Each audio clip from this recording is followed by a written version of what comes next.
To all those above me that watch over me, to all of you, my fave parapeeps on this side of the veil, welcome. I'm SHawn Whittington. I'm your host. I'm a seminarian in the United States Old Catholic Church. This is the Paranormal Ministry, and I'm coming to you live from my home. My very been quiet today, and I think it's because they don't want to mess around with my guests who are from the most haunted land down under, Haunt Australia. You're going to love them, and I know that's why you all tuned in. They're in the green room. I'll bring them right out. Let's first check on the prayer urn.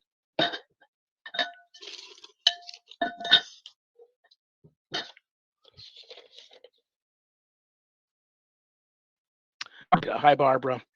I'm non-denomination. I do believe in God and Jesus and would like a closer relationship with God in 2023. Advice. Well, Barbara, I am very pleasantly pleased to inform you that you're not non-denomination. If you believe in God and Jesus, then you're Christian. Okay, so that's good news. That I'm a big believer. I was just talking to my guest about this in the green room before the show. I'm a big believer in the power of prayer. Trust me, there is power in prayer.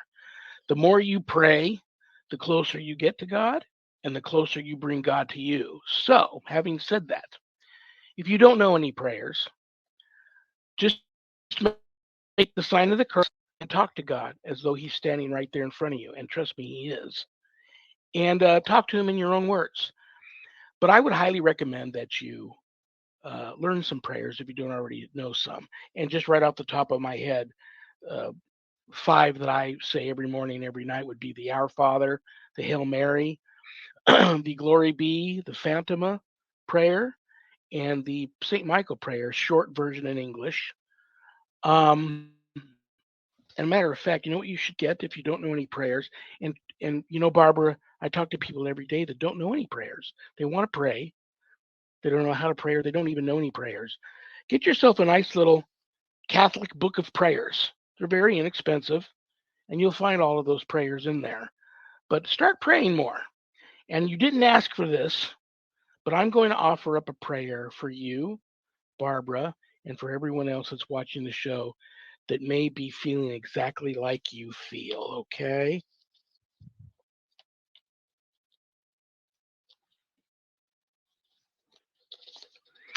I offer this prayer up for Barbara and all within the sound of my voice that are in need of these words. In the name of the Father, and of the Son, and of the Holy Spirit, amen.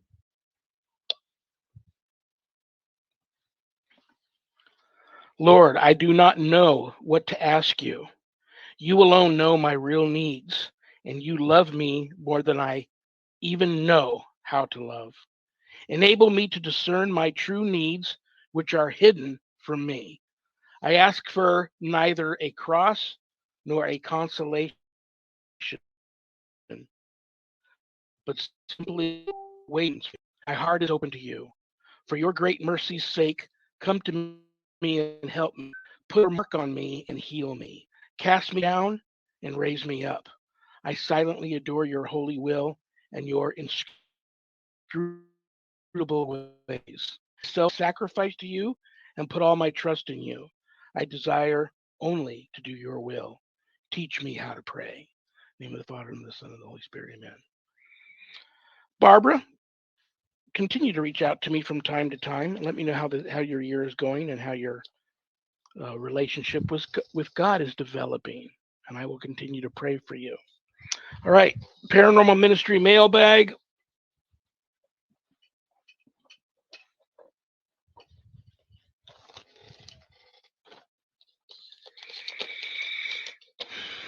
Richard K. from Mississippi. Mississippi. Have I ever gotten a request from Mississippi before? I don't remember. Well, this is cool. I may be gifted, not sure. I see spirit all the time. How can I control that? And how can I keep the bad spirits away? Wow, that is a great question, Richard. This is the best advice I can give you. It's hard if you are truly gifted. It's hard to just shut that off. So I would recommend that you reach out to somebody far more gifted and ask their advice on how to learn how to sharpen and harness your gift, because with that will come the ability to turn off and shut it down when you don't want that open sign, open for business sign to the spirit world, blinking all the time. A good person to reach out to, try the medium Susan Ahern, who's on my show the last Monday of every month. She's my co-host for Happy Medium Mondays, and she would be, I know her, she would be more than willing to help you, and if she can't, direct you to somebody who can help you with that. And let me say one more thing to you. Obviously, you are able to discern the difference between the good spirits and the bad spirits, or you wouldn't have mentioned how to keep the bad spirits away. So I don't know what religious belief system you have in place or not. Regardless, try this the next time they come around. You make the sign of the cross and you say this to the bad spirit: I rebuke your presence and I command you in the name of my Lord and Savior Jesus Christ to go directly to the foot of the cross for Jesus to deal with you. I wish you the best of luck. I will pray for you, Richard, and keep me posted. And let me know if you reach out to Susan and what she said, or if you have another um, truly gifted psychic medium that you know of that you can reach out to for help. That's who you need to speak to. Someone far more gifted psychic. Okay. Anything you want to know about my wife and I and our ministry work, go to our website, www.ghost-b-gone.biz. If you go there to visit, keep in mind my wife and I don't charge for our ministry work, helping people with their paranormal issues. So I know times are tough. Believe me, I do. But if you notice the donate button and you're able to do so, click on it and send my ministry in a small donation. I promise you it'll be appreciated from the bottom of our hearts.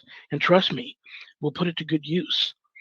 I'm also a certified spiritual advisor. So if you're having some issues of a spiritual nature, not necessarily attached to the paranormal, and you'd like to make an appointment to speak with me about those issues, there's a place on the website to do that.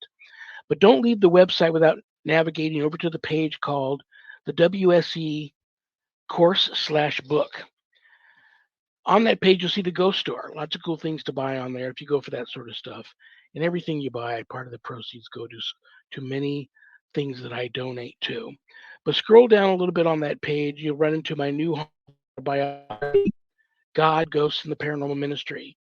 And I quote, scariest book I ever published.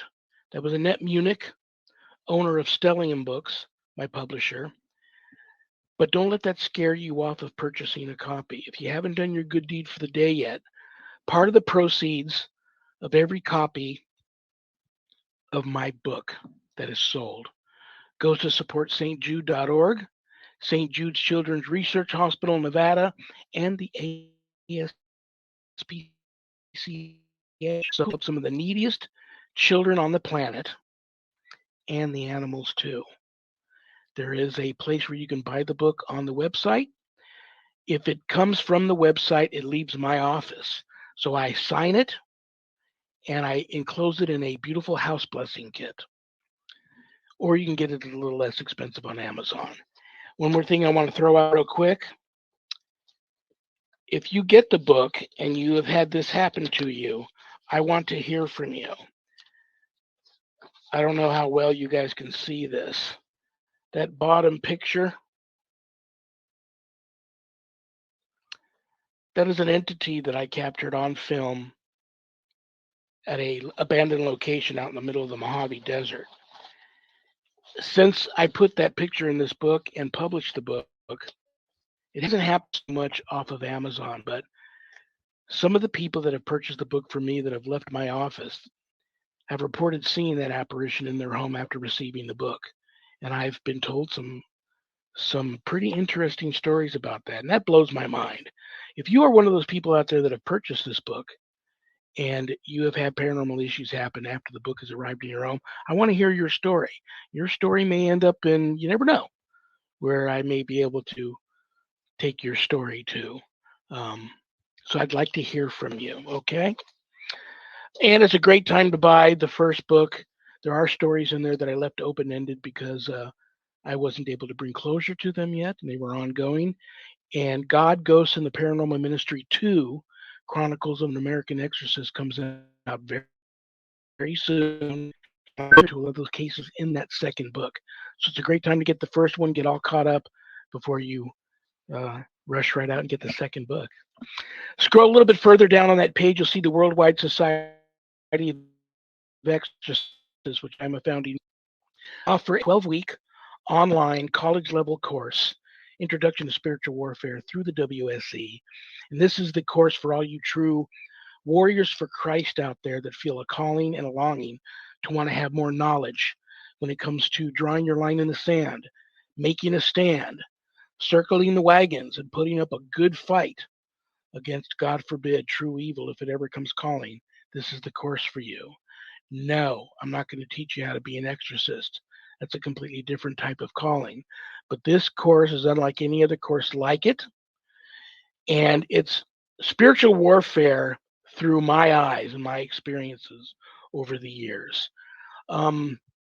You can enroll in the course there on the website. If you'd like more information about it before making that type of commitment, there is a Worldwide Society of Exorcists Facebook page, and you can read more about the course, or just reach out to me and I can talk to you, see if it's the course is right for you.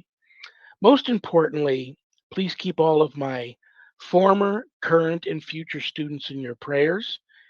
And all my students that graduate get a stunning diploma, certificate of completion, suited for framing, along with some other very special blessed gifts that you can only get from yours truly.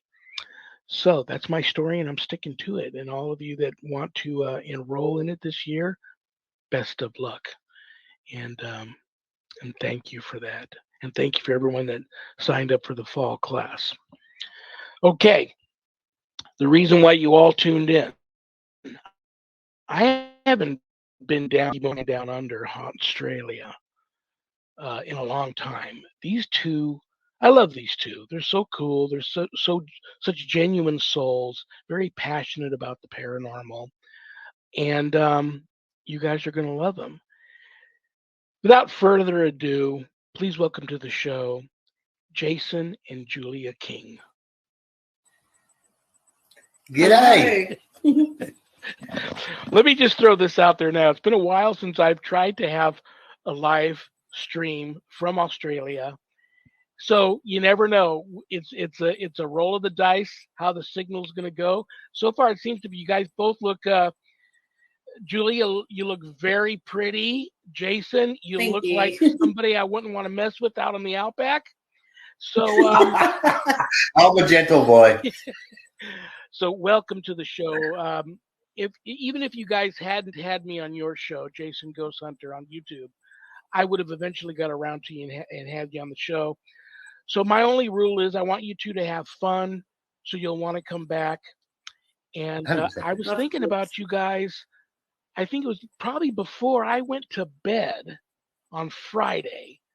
I thought about you guys because here on the TV, you guys were already celebrating New Year's there in Sydney, 19 hours before me. So if I'm correct, if my calculation is correct, lunchtime there Tuesday. Yes.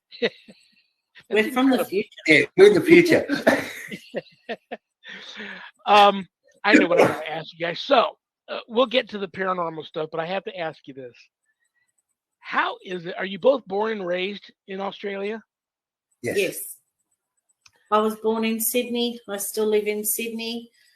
Jason was born in South Australia, but over when he was a child, he moved to New South Wales and still here. So. How does it feel to live in a land where everything can kill you? You kind of get used to it. You get used to it. I mean, I don't think about other than, of course, when you're bushwalking and things, you got to think of snakes this time of the year. But yeah, other than that, we don't think about it. I mean, the beaches, you've got risks everywhere in every country. We don't live in North Queensland or the north of Australia, so we don't have to worry about crocodiles where we are. And spiders, well, I'm not a fan of them. Get your house sprayed like everybody else and you'll be fine. They'll stay outside. And if they do come inside, she come and gets me. I know.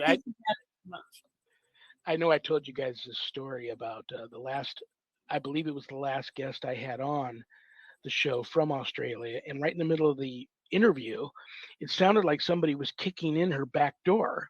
And she didn't seem to be alarmed by it at all. And the interview went on and this banging and banging. Finally, I interrupted her and said, listen, I hate to ask, but is somebody locked out? Do you need to let somebody in, the dog or one of your kids or your husband or somebody? She goes, I'll show you who's doing the banging. She grabbed the camera and panned it over to her back door. And there was a family of kangaroo out there on her back porch. She said, yeah, my husband made the mistake one time of putting food out for them.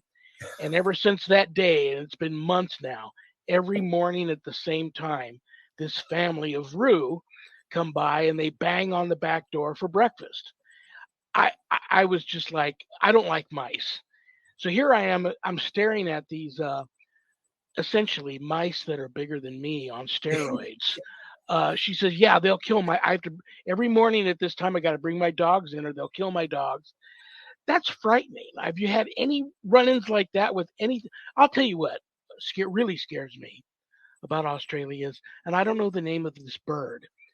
It's it looks like an ostrich, but far more prehistoric, and it's deadly. And they say that the cassowary. Oh my gosh! Now, yeah, those are very scary. Like I said, everything out there can kill you. Have you guys had any run-ins like that at all that you can share? not with a cassowary. No cassowary. Where I was, the kangaroos, snakes, spiders. But this is a normal day for me when I'm driving out. I go, I'll get out of the bus because I'm a bus driver too. I'll get out of the bus and I'll go and do something. Next time I've got a 6-foot kangaroo staring at me, big muscly thing. And I go, I'll tell you, just keep walking. Oh my gosh. Incredible. Well, your country is on the top of the to-do list to be one of the places before my going to heaven. One of the places I need to visit. So if I'm able to get out there, I know the wife and I are planning a trip to Ireland, Scotland, and England for our 25th wedding anniversary in 5 years. But if we ever make it out to Australia, you can plan on me banging on your door. Anytime. Anytime, you'd be more than welcome. We'll show you around. And honestly, kangaroos are more of a nuisance when you're driving at night because they can jump out from anywhere and you can accidentally hit them with your car. And it's more of you don't want to damage your car because they can make a bit of damage. But other than that, I mean, they're in the bush. If they see you, they'll pretty much hop away unless you go to the zoos. And if you do come to Australia, we will take you to a zoo. So you go up and pat them, pat them all over, play with the emus, you know what I mean? Like you get to, have that interactive with them. So you'll be able to feed them and do everything. I know my dog doesn't have a clue what I'm saying to her, but I have all these cats that live outside my yard. My wife feeds them, gives them fresh water, and we have carriers put around the yard for them to have a place to sleep in. But my dog hates it. So she sits right by the doggy door because she can see out it and waiting for one of them to get close enough that she can jump out and pounce on. And I joke with her and always say, you're lucky. No, it wouldn't end well for you. That's for sure. Okay, guys, let's talk some paranormal. Yep. Jason Ghost Hunter Show. I know for a fact you have a Facebook page, Jason Ghost Hunter. You also have a YouTube channel, Jason Ghost Hunter. I've been on the show. I've seen the show. You just recently had an episode the other. Somebody about how that show came to be, where they can catch it, and when they can catch it. Well, we try and do a video once a week for the ghost hunting side of it. Try to see what we can capture. Our last video, we went to a place where we've had some weird experience happening, and as we're filming, literally halfway at the end, it comes out, and as it's coming out, it's moving and it shoots back. And I slow it down for people to see it. And just recently, one of our friends contacted us and told us a story about the place. So it might make a lot of sense of the situation, what was down there. But we do live shows, talking to people like yourself and other people, and do live chats. We like to help, and when we can. Absolutely. I want to ask you guys something else, and maybe I'm totally off base here. Like if you talk to people from the UK, like English people that are into ghost hunting, they'll tell you that it's true that English ghosts are very, very English in terms of the rattling of the chains and the moaning, and you see a lot of headless ghosts. Then you go up to Scotland and you talk to some Scottish ghost hunters, and they'll tell you that a lot of tortured souls, a lot of poltergeist activity where the apparitions are just, you can't make sense of them, like the one castle that's famous for the masturbating pink gorilla. Go figure. A lot of dungeons, you find a lot of troubled soul spirits down in the dungeons. Of course, in Ireland, I talk to ghost hunters out there that say it's just very mystical type haunt, a lot of elemental encounters and elemental hauntings. Now, in Australia, clearly, this is my impression, a lot of very violent haunts out there. You've got, like out here, I've been blessed to be invited out to a couple of reservations and help their holy people with some cases that they didn't seem to be able to take care of themselves. And it was a big honor. I don't know if you guys have ever had the opportunity to work with any of the obs out there, the aboriginal people. But there's a lot of violent haunts out there where these are just disembodied human spirits that lash out at people as if they were malevolent or even poltergeist in nature. What's your guys' take on why so many haunts reported from Australia? I think it's to do with our history, because when you look at when Australia started, it was a pretty traumatic time. I mean, the Indigenous people, a lot of them, they can tell you stories of carnage, and when the white people came and they fought us, you had the convicts that were brought over. I mean, a lot of them were sentenced to death over in England, and they were given a reprieve, which was sent to a country where it hadn't been developed. So there was no running water, there was no anything, just the harsh land. And basically, the fittest survived out there because it was a kill or be killed situation. If the hard labour, another prisoner nastier than you might, you know what I mean? And from what I hear in the history, what I read in it,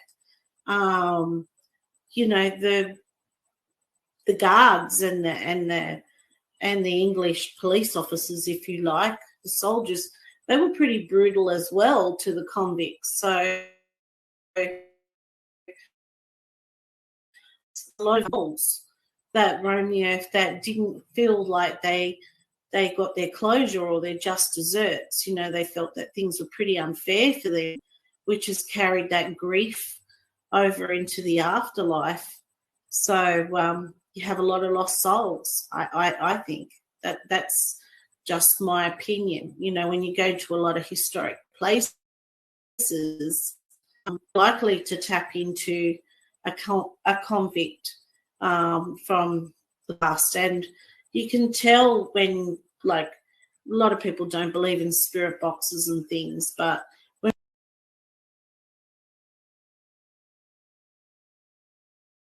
we use them, you can hear different accents come through. You can hear Irish accents. You can hear them talk in a lingo that would be more suited to their time. And I found it very interesting, the things that came through. And a lot of them still feel that they're working, or they don't realise that they've actually passed on. You know, they still feel like they're trapped. In my humble opinion, of course, if somebody, I do a lot of residential cases. So if somebody reaches out to me and talks to me about having something in their home, regardless of what it is, I try to help. I don't do much ghost. There was a time where I did a lot of ghost hunting, but insane asylums and the prisons and places like that, because I have found that, like, I'll go into a home, and if it's Aunt B or Uncle Tom or a previous resident of the home kind of lingering around because they had some unfinished business and they had so much of a hold on life when they pass that they're not ready to cross yet. They know that the time that they will eventually have to cross, they see the light. Some of their loved ones have come and tried to wave them over, but they still try to avoid it because they feel there's some unfinished business. But these really malevolent behaving, disembodied human spirits, their unfinished business, they won't leave until their unfinished business is taken care of. And of course, you can't go back to when the deed was done, when they were either sentenced to. Did they at one time have executions out there? They did. You know, you go upset about that. They're upset about being imprisoned. They're upset about, anything else that may have happened to them that was violent, that resulted in their death. Have you guys ran into much of that? Yeah. We haven't gone to many prisons. We've gone to one. Yeah. I think because of the obvious, you're going to have, disagreeable souls out there. They've been hung. But even in the country towns, gibbeting was still very common, to warn off other known criminals, or, it was a known thing to gibbet the prisoners there. So, you've got the country area, especially, the trees once hung someone for a period of time until times changed and they got them to cut down and give them a decent Christian burial. But, like with hauntings, part of the dramatic has happened in an area, you're going to have a stamp imprint on that ground. It's almost like toxic soil afterwards. You know what I mean? Where negativity breeds more negativity. And there's certain areas that I think is a no-go zone, especially if there's been a terrible murder that's happened. I don't see any sort of fascination and seeing what's down there, because you know what's down there. It's not going to be good. You know what I mean? Yeah.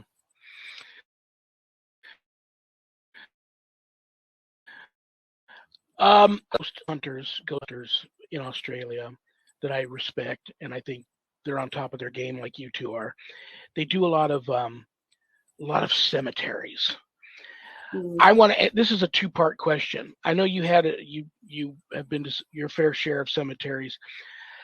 What is the paranormal community like down there? I'll have you guys give me the Jason Ghost Hunter State of the Paranormal Union address in Australia.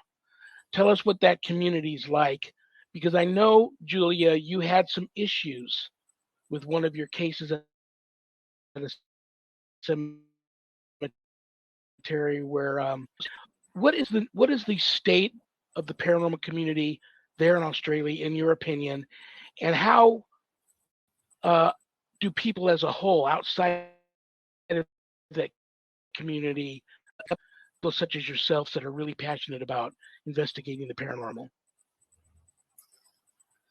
Oh, I don't think Australia's as open to spiritual, the paranormal world as, say, the USA or the UK. A lot of our abandoned places are condemned. It can be a hefty fine if you're seen trespassing.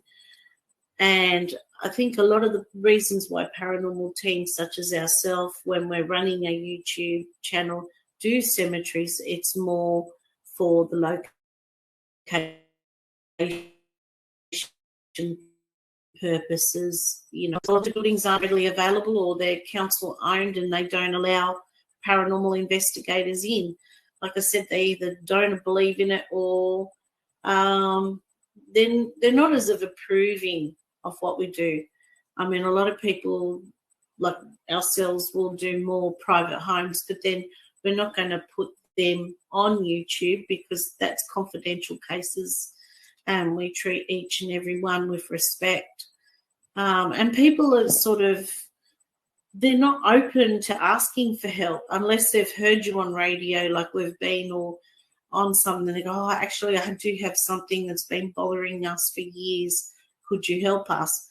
But they're not open to asking for it. It's not a thing, you know, that you feel comfortable about telling people and say, oh, I've got something in my home and I don't know what it is, you know, in the fear that they might be crazy or in the fear that, I don't know, that people won't believe them. Pretty much like UFOs type sightings or Bigfoot that we have down here. Paranormal is pretty much regarded in the same way. So unless you're dedicated and you can take the knockers where you just go, okay, well, we've seen enough to believe there's something out there, then, yeah, people don't tend to regard you. States, in my opinion, we're just swamped with way too many paranormal shows, TV shows. If there were just a few really good ones, I think it would be a lot better for our field than just to have just so many. And so many of them are the same, or they're just not very good, and people get a little soured on it that aren't in our community, get a little soured towards the paranormal community. I occasionally will see a show pop up from the UK, but I can't remember. It's been many years since I've seen a show out of Australia. So think of them and do you like them? I think Alan Tiller was the last one that we had that came famous down here, and that was Haunted Australia, and that was back in the early 2000s. Yeah. That was the last show that we watched that came from Australia. Wow. It's not many down here. We have a question from Anthony Lewis for you. When demons hide itself as child spirit, how can you tell different between child and demon dress up as a child? I'm going to throw that at you guys, and then I have a follow-up question to that for you, Julia, because I'm going to try my best not to embarrass you or put you on the spot. And if I ever ask you either one of you anything that you don't want to talk about, you just say, Shawn, I'd rather move on off that topic, and you know me, I will. But something happened before the show today. Somebody reached out to me for help, and it's very similar to a situation that you just went through, and we talked about it a little bit before the show started.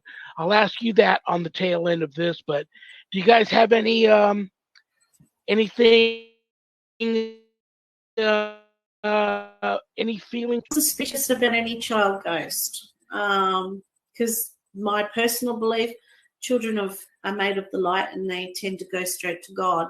So I do know people believe in children ghosts and they do exist, but whenever a ghost or some spirit entity comes towards and says, I'm just an innocent little child, straight away my suspicion's up, especially if it'll say things like, will you be my friend or can I come with you? Those kind of things straight away I'm like paranoid, thinking this could be something I will disguised in. I tend to treat all spirits in the same way. We say a prayer before we start. We ask for Archangel Michael and Jesus to watch over us, that things don't attach to our equipment or ourselves. And then we also do a prayer when we finish, thanking the angels and Jesus for looking after us, keeping us safe, because we do tend to take it seriously. And we were recently in an area where there was children buried, and we did have some devices lit up. Now, I can't tell you for sure or not whether it was a child. It seemed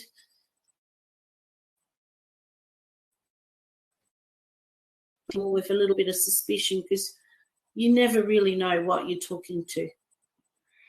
Well said, well said. And my 2 cents on that would be, I usually, they can only trick you for so long before they have to show you, Yes.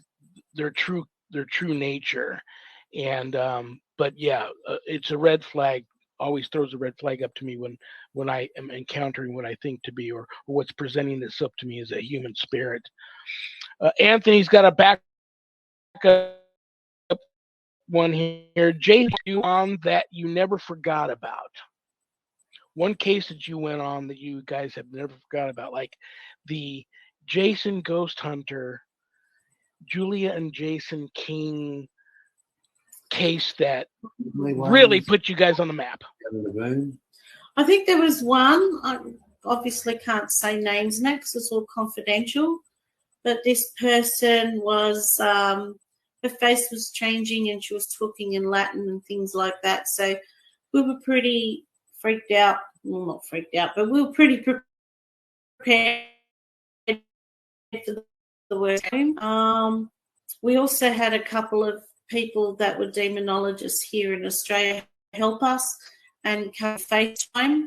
So we had their support as well, and they also gave us tips what to do, because we don't call ourselves professionals in anything, just basically God's servants. And when we got there, like we, sussed out the situation a bit. She was the person that we were investigating her house was acting like she was possessed from something, but it turned out a sadder story where she was actually possessed by a lower entity that she knew that avenged her, and that person did come and get revenge. So that was probably a case that kind of threw us a little bit, because, you go to places and we think, we get told that there's something going on, and probably 7 out of 10 times it's not evil, if you would like to say, It's just that the people are so frightened, they're glad to see it go, and once you bless the house, they tend to move on. But this one was probably evil. Had to work out, was it really demonic, or was it what's going on here? So it threw us a little bit. It was a bit of a sad story, but it worked out well in the end. That's all I can say. Good for you. I mean, out here we have clergy that won't help with cases, paranormal cases, and I get it and I understand. So that can be tough for anybody to find paranormal clergy to help them with a malevolent type haunt. Is it like that out there too, or do you have to attend a demonologist? Yeah, sorry, it was the delay. I didn't mean to, buddy. That's okay. Yeah, look, a lot of they think anything paranormal is bad for you, so they tend to think what we do even isn't a good thing. And but then you've got the ones that are believers. They kind of get you to do the dirty work first. They want you to prove to them that it's a decent case and have the evidence backed up. And I'm not talking about one that I'm talking about, and before they'll step in, you know. So the teams that we know that are like that work in that area, demonologists, because we just do house blessings and we investigate for them. But if we think it's something more sinister, we'll call on their help because they do it all the time. Yeah. They've told us stories that, you know, they're always risking themselves when they go into places like that. And there's been cases where there's been true possessions and it's been over years, not months, of getting that person healed. And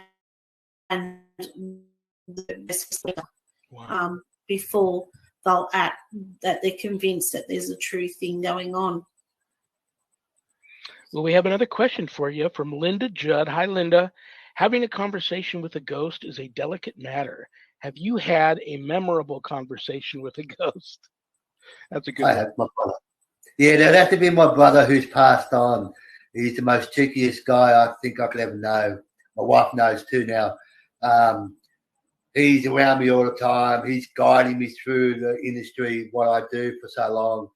And he gives me a lot of heads up, what's here. We might be on site somewhere, and if there's something, here we go, hey, bro, heads up, it's coming this way. Or he'll say something smart to me to let me know if it's safe or non-safe, or gives me a lot of eyesight on the other side to where he gives me that information. So, yeah, it would have to be my brother that really, you know, for ghost side of it, he's really the one that gives me the runaround and gives me more headaches than you can imagine. That's wonderful. And it's you guys must have had quite the bond in life, and Yeah. that carries on. And he's waiting for you to get up there. And, hopefully it's all good. There's a lot of holding something in my hand, you know what I mean? That's what I owe him, you know what I mean? Like, we've got to have a good time of talking face to face that way. Well, here comes I have to bring this up. I'll tell you why, Julia, and you'll totally get this. Not only did we have a question here, somebody feeling gifted and not knowing what to do about it, somebody wanting to pray but not knowing. I was reached out to today by somebody, and I get this all the time. People who are having issues with their children, and it's a touchy subject because, like, you don't have to. I get on people all the time for saying it's okay if you don't believe in God, but be careful what you say and throw out into the cosmos. And for an example, if you hear someone say, "I'd rather rule in hell than serve in heaven," don't say that. Don't throw that out into the cosmos, because you don't know what's listening and what's going to take that as an invitation to say, okay, fine, here you go. Many children they didn't do anything. They didn't do seances. They're not Ghostbusters. They're not devil worshippers, but they're easy targets, especially if they don't have a religious belief system in place. So it's no fault of their own, but they get an attachment. Then the parents don't know what to do. And I just had someone reach out to me with a case like that. And you too, after we had first met, you had some issues with your daughter. So if this person happens to be watching the show, and they could be, what advice do you have for parents their child may have an attachment? Okay. Well, with the experience I had, my child wasn't open to suggestion there might be something around her. So what I did, I prayed for her in her absence. I also cleansed. I put cleansing in her room. I blessed it, if you like. I also had my friends. And the one thing I do know, I'm not, like I said, I'm not a professional like yourself, But the one thing I do know about negative energy, they feed on fear and starve on faith. So whatever it is that they believe in, their higher, force, God, creator, if they say enough prayers and have faith that they're going to get heard and their children will be saved, they will be guided in a way that will happen. You just have to keep believing. Your fear. Your fear is what will block you. And it's only a normal thing as a parent to be afraid for your children or afraid for somebody. So once you start feeling helpless, they've got you. So you have to be strong and you have to believe that, God's going to pave the way. Like I said, I was led to you and I was led to other people that I knew that dealt with these kind of entities that I could ask for help. And together as a union, we all prayed for that, my child, and she's a lot better now. To hear that made my night. And I feel bad for some of these parents that call me because you can't cram religion down a child's throat. If they're not receptive to that, even though they may have other issues going on, all you can do is the best you can do, which is pray for them. And eventually, with God's help, they will come around. But it can be a tough situation. Anthony's back. Hi, Anthony. Question: Is there a case that you would not mind going back to revisit? A lot of cases I work, I don't. I'm hoping this situation is. I brought closure to it. What this family is moving. Don't want to go back and help this family again. So, what do you say? Is there any one of those cases that I wouldn't go back to? Oh no, that you would go back to. Or not mind going back to, and if you want to throw in one that you wouldn't, that'd be fine too. Look, I never say no to people. If they want genuine help, we're there for them. Mm-hmm. We've got many different stories. I mean, I think the one that was the most heartfelt was we had a whole family go upstairs in their house. So we're terrified of what was up there. So you can imagine, a family of 4 children all sleeping in the lounge room downstairs. So I was scared. And it turned out to be quite innocent, actually. The spirit was actually just a lost soul and could be moved over quite quickly. So, to see them crying tears of relief afterwards and looking around the house, and it's hard to describe, but when you've blessed a house and God's light in there, it smells and it feels different. And that's the first thing the wife noticed. She goes, I've never smelled lemons before in my bathroom. Now I can smell my lemons, and the kids were playing in their room and they're like, we're not scared to go to bed now. And it's just such a good feeling, So, of course, yes, I do it 10 times over to have that relief for them, because no one should be afraid in their own home. Absolutely. Any cases you wouldn't revisit? Wouldn't we visit? Oh, not many places I wouldn't. No, not really. We might get spooked the first time, but we might go outside spooked, but then we quickly pull ourselves together. We're human. We jump out of our skin, and then we have to quickly jump back in our skin and go, well, that was fun. My heart's just come back to normal. And then we've got to quickly program our minds to. I'm guilty of it too. Why? What happened? Why did it happen? And then we start thinking, and then backtrack ourselves to be able to walk back into it. So, some days we'll get that feeling where we got all eyes on us, and we know when we get out of that car, we can feel it. It's all there. It's waiting for them to go. You're going to get surrounded and stuff like that. So I'm already preparing for the worst.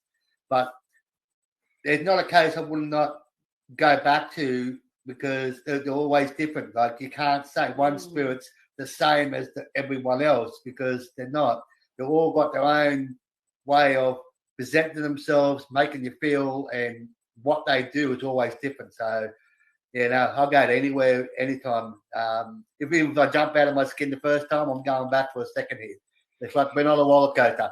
You know, you're going up and down. That's great, Jason, to have your brother's backup. I agree, Linda. That's great to have your brother's backup from the other side to clue you in on what's going on. Yeah, I love that story. That's very, Yeah, very cool. it can be a pain in the backside sometimes. You know, like I'll be going, okay, I'm going to go. Oh, Julia might plan something for me to go somewhere haunted, and Julia goes, you won't know where we're going. Next minute, I'll start describing where we're going. She'll go, tell your brother to zip it. But lately, he's been a good boy. He's been able to plan things for me, and he hasn't said nothing. Normally, he used to do a lot of talking, but now he goes, I'm not telling you a word now. So I go, come on. He goes, no. It's Julia. He used to do that all the time with Julia.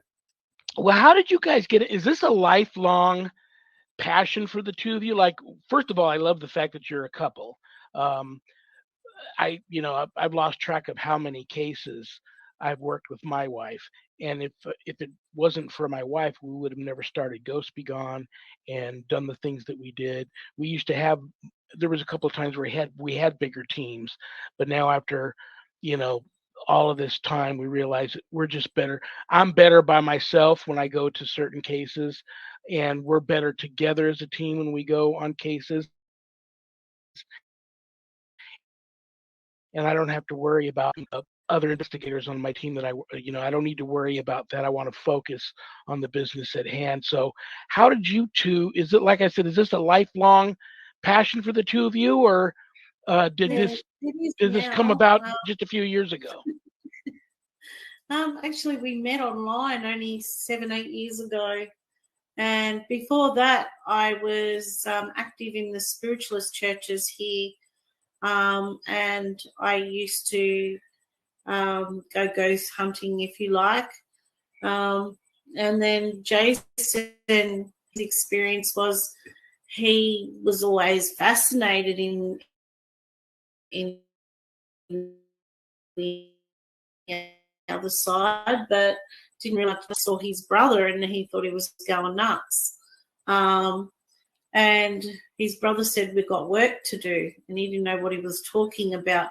But then he had the gift where he could see and communicate with the other side. And in that time, his life's been a roller coaster of events. And and we met. We decided to do it together, We both like to help people. We come from different kinds of backgrounds. I've been psychic all my life. But I was Catholic growing up, so I always fought it a lot, thinking what I was doing was bad. So now, and I used to pray, look, God, if you think it's bad, he never took it away. So I thought, well, he must want me to have it for some reason. And so now we use it to help others. So. I have a great deal of respect for truly gifted, psychically gifted people. I enjoy, if I truly believe someone is truly gifted and able to and value another piece of equipment. I enjoy it. Many teams won't investigate with a psychic. I think they're doing themselves a great disservice. I really enjoy it. My wife is sensitive. I've got a bit of it. I think that to work with a truly gifted psychic is, if you can get one on your team, I'm all for it. I think it's almost, in my humble opinion. Linda says, "Hooray! God supported you. He didn't take it away." That's another great story. I love that. Anthony's back. What do you feel is best? Anthony. What do you feel is best Ghostbusters tool in ghost hunting? That's a great question, and we're almost out of time. We may have to end on this one. Your best. Tell you what, it's a two-parter. Your must-have piece of equipment, and one that if you ever see one again, you're going to toss it in the trash.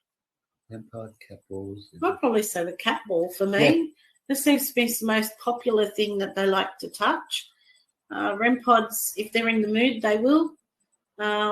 Same with K2 meter. And you can only assume what's coming through the ghost box is real. So cat ball would probably be my favourite. They're about the same. And the WEM pods, like some days they'll hit them, and you're thinking, okay, well, you can let go of it now, and they hang on. The last couple of cases, they killed my battery in one of my WEM pods because they hit it that hard. They wouldn't stop playing until it was dead. So yeah, the cat balls, and I like the necrophonic, but you got to really work on that. So yeah, the cat balls, yeah, and a camera. yeah. You don't have to have lots of physics. All we had was an old camera, and we walked around, and you'd be surprised what comes up on film that you don't see with your naked eye. Absolutely. So your sensors and the cameras are the best tools ever. Yep. Absolutely. I couldn't have said it better myself. Guys, I love you both. I respect you both. I'm so honored to have you guys take an hour out of your busy Tuesday lunch hour to come and hang out with me. Did you guys have fun? Will you come back? Oh, we had a ball. Thank you 100%. so much for asking, and thank you to everyone that's been listening.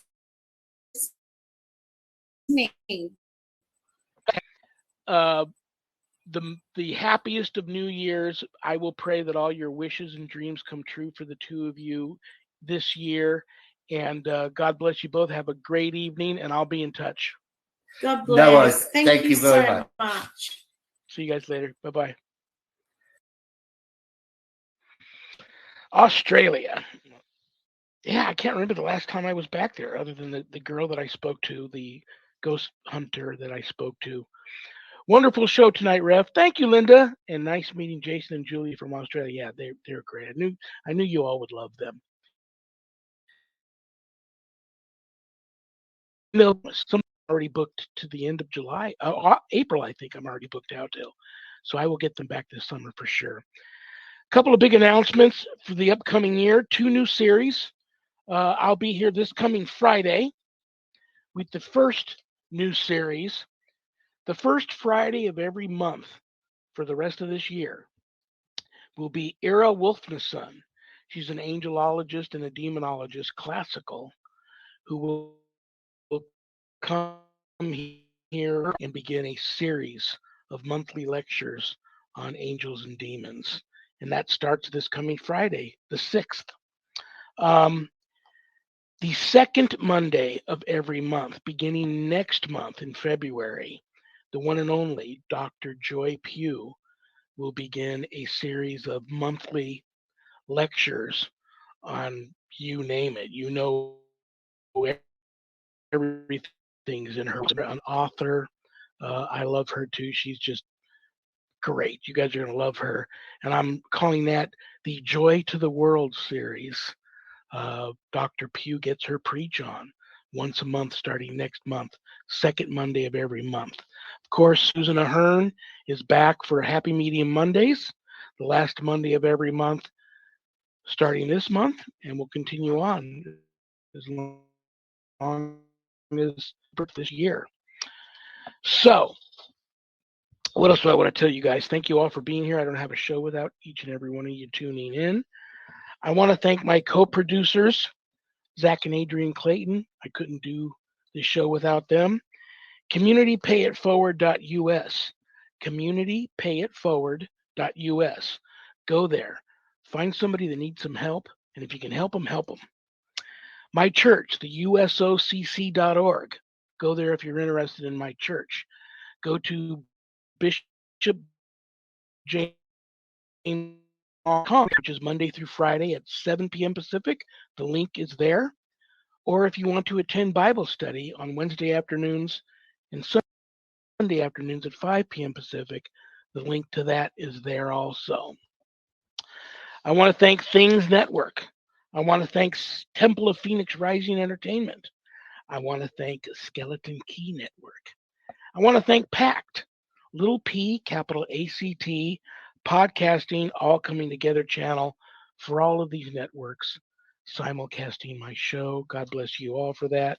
And I truly do also pray and wish each and every one of you the happiest of New Year's, and may all your dreams and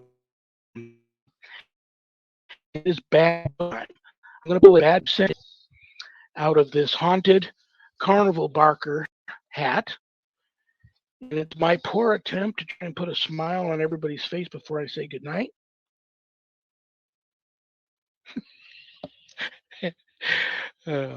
What is the number one cause of divorce? Marriage.